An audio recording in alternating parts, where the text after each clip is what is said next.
Now to the latest on the Brian Kohberger murder trial and that critical hearing that will decide where the case will be tried. Lawyers for the man accused of killing 4 University of Idaho students made their argument to the judge, hoping to have the trial relocated.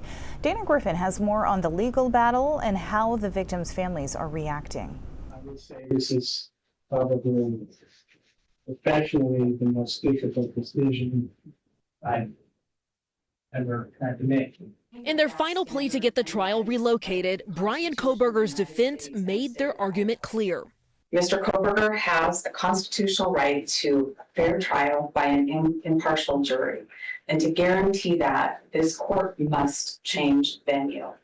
A judge has entered a not guilty plea on behalf of Kohberger, the accused killer of 4 University of Idaho students, who sat in the courtroom on Thursday as his lawyers called for the trial to be moved from Latah County, where the killings took place, to Boise in Ada County, where the population and potential jury pool is more than 10 times larger. The defense called multiple expert witnesses who say news stories about the case oversaturated the community. Do you mean that when we walk into trial and the room's full of potential jurors, there's going to be a great majority of them that before we sit down are going to have a feeling of bias against Mr. Kohberger? Yeah, I do. Defense witnesses also testified statements from local law enforcement may have a stronger sway on Moscow residents and convince them of Kohberger's guilt, pointing to our interview with then Police Chief James Fry after the defendant's arrest. Are there any other suspects, or are you 100% certain this is your guy? I am certain this is our guy. No doubts?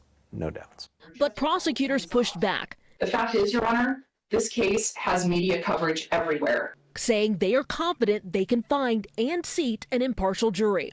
Latah County might be close-knit, but it is not a tiny little community. It is not so tiny that we could not summons in a jury of 1,800. That argument echoed by the victims' families, who say they also want the trial to stay in Moscow.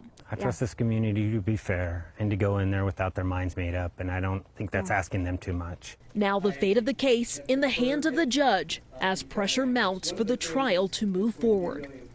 That is very important.